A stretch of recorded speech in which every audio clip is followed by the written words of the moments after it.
हमारे कांग्रेस के जो बड़े नेता हैं कई बार बयान देते रहते हैं कि बीच में ये पार्टियां जो वोट काटू आ जाती है उस वजह से हम हार जाते हैं, वरना सीधी लड़ाई हो तो हम जीते हैं। मैं उन्हीं से ये भी पूछना चाहता हूँ जो मैंने बात रोहतक में नहीं कही थी कि मुझे ये बता दो, इस बार तो सीधी लड़ाई थी, एक सरसा को छोड़ दो आप, उसमें भी आपको 3 सीट तो मिल गई, सबसे ज़्यादा सीट मिली वही है, तीनों सीट आप फतेहाबाद की मिल गई।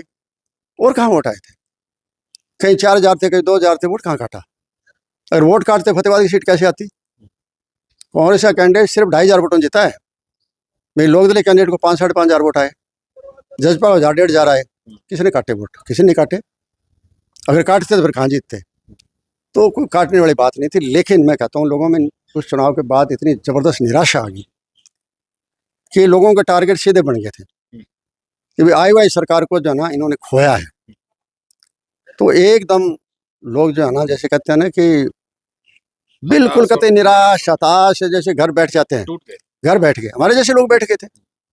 तब कई कहते हैं जी आप तो कांग्रेस के बड़े नेता हो, इतने साल हो गए। मैंने कहा कांग्रेस ने मुझे माना कहाँ है? 2009 में मेरी बात तो हुई थी फतेहाबाद के लिए, जब डिफरेंसेज आगे मैं पार्टी छोड़ दी थी, तो इन लोगों ने कहा कि आप इधर आओ, हम आपको फतेहाबाद लड़ाएंगे, ये करेंगे वो करेंगे, और बातें भी कही। चलो मैंने कहा ठीक है, मैं आ गया। फतेहाबाद को टिकट मुझे नहीं थी, फतेहाबाद की नलवा थी। नलवा इसलिए दी कि ठीक है हार जाएगा, पड़ा रहेगा। मतलब नीयत पहले दिन से ही आपकी खराब है, क्योंकि ये नलवा जो था 35 गांव तो आदमपुर हल्के के थे, जहाँ से चोई बदनाल या उनका परिवार का एमएलए जीता रहा था। उस टाइम तो कोई नहीं आ रहा था। मैं लड़ा और चोई बदनाल जी की वाइफ जसमा देवी चुनाव लड़ रही सामने। वो मेरी वजह से थी जो मैं 11,000 वोटों से जीता।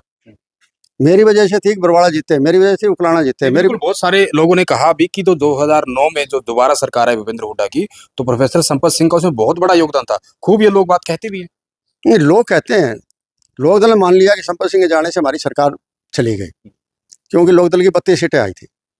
उनके दिमाग में थी, सच्ची बात थी कि ज़्यादा नहीं तो 9-10 सीटों पर प्रभाव पड़ा है। ये डायरेक्ट तो मैंने 4 तो डायरेक्ट बता दिया आपकी। नड़वा की होगी, उपलाना की होगी, बरवाड़ा और फतेहाबाद तो डायरेक्ट हैं। इन पर तो हो ही नहीं सकता। ये बेल्ट सारा टोटली लोकदल का बेल्ट था, और चलो मुझे लड़ा दिया, मैं जीत गया। उसके बाद मुझे कहाँ समझा, लोकदल से समझ लिया हमारी सरकार नहीं बनी, कांग्रेस समझा नहीं कि हमारी सरकार बनी है संपत्ति की वजह से।